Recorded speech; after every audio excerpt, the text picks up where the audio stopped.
the accident. His car was unscathed. There were no injuries to him or the occupants. What happened was that there was a semi loaded with steel girders in the other lane coming toward him on the highway, except the truck was parked. And the vehicle behind the truck did not realize that the truck was parked and impacted the back of that semi doing about 70 miles an hour. The front end of the car literally exploded as it careened off down into this steep ditch. And the first thought of the driver was, I cannot go down there. I don't want to see what's left. She was at the league championship basketball game. Undefeated season on the line with 5 seconds to go and a tie score, and they were inbounding the ball under the other team's basket. The kind of scenario that athletic fans live for. You know what I'm talking about, right? And she found herself in the last 5 seconds of the game with her eyes closed saying, I cannot look. They were sitting in the movie theater.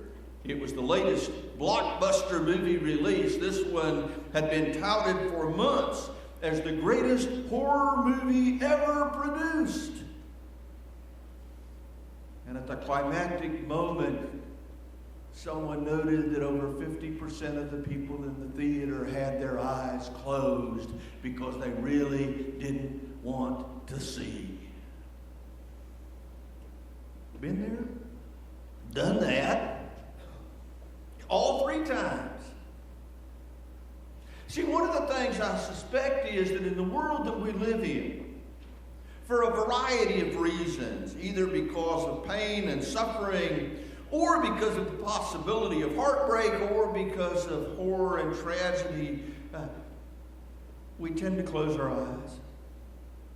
We tend in some ways to pursue intentional blindness so that we don't have to deal with what's going on around us. It's a temptation. I believe it's a temptation that Jesus faced because, you know, my theology says Jesus was both fully divine and fully human. The temptations we face, he faced.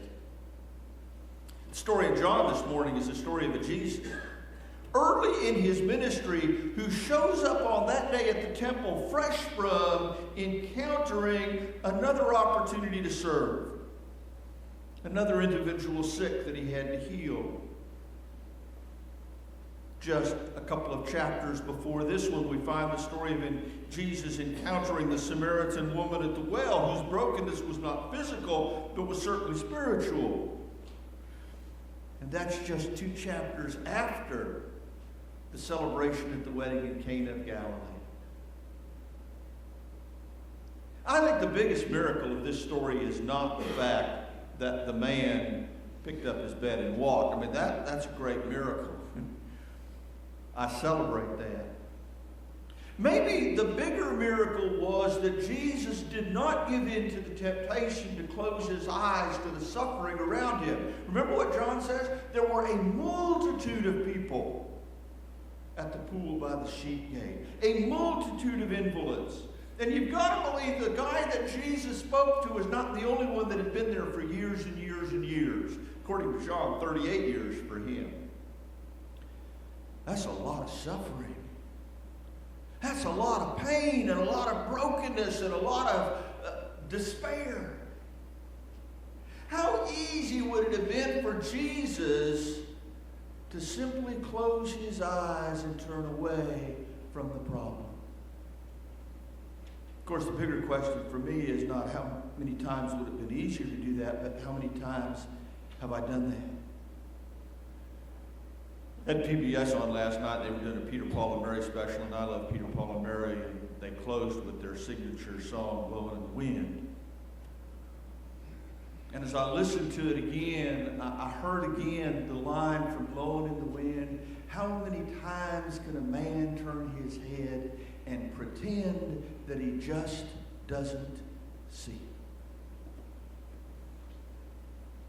See, I think one of the big temptations that certainly faces me and maybe faces all of us, Christian and non-Christian in the world, is that there is so much pain and so much brokenness around us that it is simply easier to close our eyes and give in to the temptation of intentional blindness.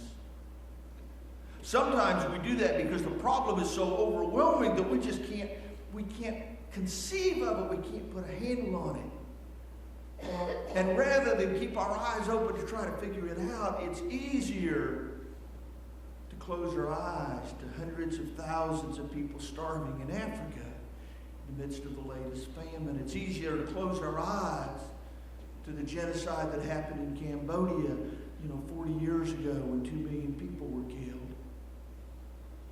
It's easier to close our eyes to the fact that 25% of the children in the state of Kansas live in poverty. That's unacceptable. But they are problems of such magnitude, and because we don't have any easier answers, it's simply sometimes easier to give in to the temptation to intentional blindness. Close our eyes and pretend that we just don't see and hope one of two things happens. Either the problem goes away by itself or somebody else will take care of it. See, the problem with the temptation, not only the temptation to blindness this week, but the other 5 temptations that we're going to talk about through Lent, is that when we give in to those temptations, people get hurt. When we give in to those temptations, people that are currently hurting don't receive comfort and help. When we give in to those temptations, what we are deeply saying, down at our deepest level, is, my comfort is more important than partnering with God in the redemption of the world. And folks, I'm guilty.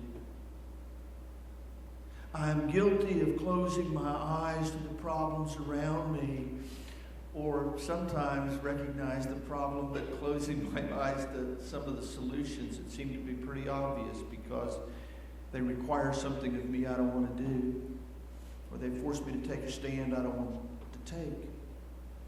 It is a courageous thing to not give in to the temptation to blindness, but instead with open eyes to see and to react and to encounter the brokenness of life. Can you imagine what would have happened to Jesus' ministry if he had said to that man at the pool, take up your bed and walk, and the man had not been able to do that? Jesus' ministry would have been over, folks. It takes great courage to open our eyes to the brokenness in the world around us and then to respond. The good news this morning that I'll leave you with is that God did not give in to the temptation of blindness. In fact, God so opened his eyes to the brokenness and the sin and the suffering and the pain in the world around him that he sent his only Son to a cross. That through the act on the cross and the events of the tomb, the end of the story is told, and the world will be redeemed. And we have an opportunity to share with God in that redemption by keeping our eyes open, keeping our eyes turned, not just to Jesus, but to the Jesus who is present in all of those broken places of life. Keeping our eyes open, rejecting the blindness that would be so easy, so that we, like God, can participate in the healing of the world.